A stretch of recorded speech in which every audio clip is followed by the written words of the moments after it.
Russ. I'm the DC guy at Comicbook.com, and I am here at the DC booth at New York Comic Con with Marc Andreyko, who is the writer of The Death of Hawkman. First of all, why you gotta kill Hawkman? Why not? Reincarnation is built into him. When I was approached to write the book, I got called in, and I was in a meeting with Dan and Bob Harris and Jeff Johns and my editor David Wall, and they were pitching this idea, and they said, "Do you want to do this?" And I was like, "Oh, yeah, actually, that could really work." And because Hawkman's one of my favorite characters. I love Hawkman. I think the visual is great, but as you know, over the years, his continuity with the reboots and stuff is, I think Donna Troy is the only character who has a little bit more confusing of a continuity of him. And this is a way to, even though this isn't a branded Rebirth book, this is taking the spirit of Rebirth and making the characters accessible, taking what the common person knows about these characters and doing something fresh with them that is all within the confines of continuity and serving the characters. It's a very character-based story. It's not called The Death of Hawkman to be a lascivious sort of attention-grabbing thing. It's called that to get people to check it out, but it's not just that. It's a very, there's a lot going on. It's a big mystery. There's a lot of big cosmic stuff going on, which is my first time really diving into the sci-fi. And I'd never written Adam Strange before. I'd known the old Gardner Fox stuff, and Adam Strange I kind of am obsessed with now.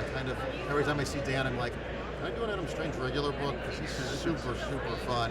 And I'm getting to work with great art team. Aaron Lopresti, who's been great for years, is just doing the most inspired work of his career. Every time I get a page, I'm just like, wow, I hope my words deserve to be on this art.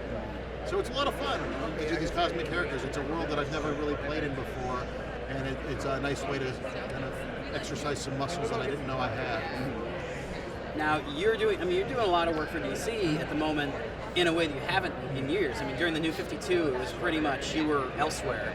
How is it being kind of an outsider and then coming into this Rebirth world and having to kind of do Rebirth and not feel like you're kind of crapping on the people who were there for the New 52? Well, I've always been the kind of writer where I always have issues when writers come in and say, everything you knew was wrong, I'm going to do my version.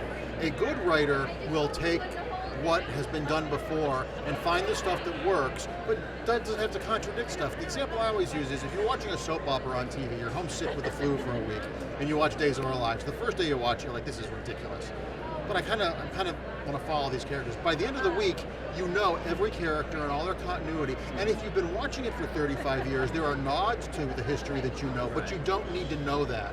So kind of the way Jim Shooter used to say, every comic book is someone's first, you have to strike a balance of making it accessible to someone enough that they can read it and not feel overwhelmed, but put enough in there for people that know the history of these characters. And it's a challenge I like. I don't ever try and come into a character and say everything you knew is wrong. The only person that's ever done that is Alan Moore with Swamp Thing. And even then, he took what was before and made it work. He didn't disregard stuff, he evolved things. I think that's more challenging as a writer, when you're working on a comic book company like a Marvel or a DC, the limitations challenge you as a writer. Those limitations make it actually easier to write stories. Because when you're a kid, if you tell your son, you can go to the candy store, you go to the candy store and you can have whatever you want, they're overwhelmed. But if you say, you go to the candy store and you can have whatever you want from the lollipop aisle, they get it. Right. And I like the rules. Having to play within those rules is part of the fun. Now, I gotta ask, because of course Rebirth is reestablishing a lot of history and reestablishing legacy. Are we ever gonna see Kate Spencer again?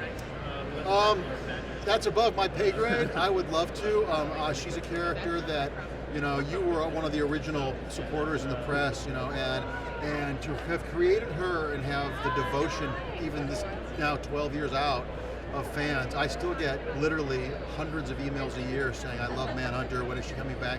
I want to see her some more. And now that the legacy aspect is returning to the DC Universe, I feel that I would love to bring her back now. I never really broached the issue with the New 52 because of what they were doing, and the legacy issue was such an important part of who she was that to not do that, she would be Manhunter in name only. But I would love to. I have a really great relationship with everyone at DC. I love all the people I've worked with there. It's been, I've never had a bad experience working at DC.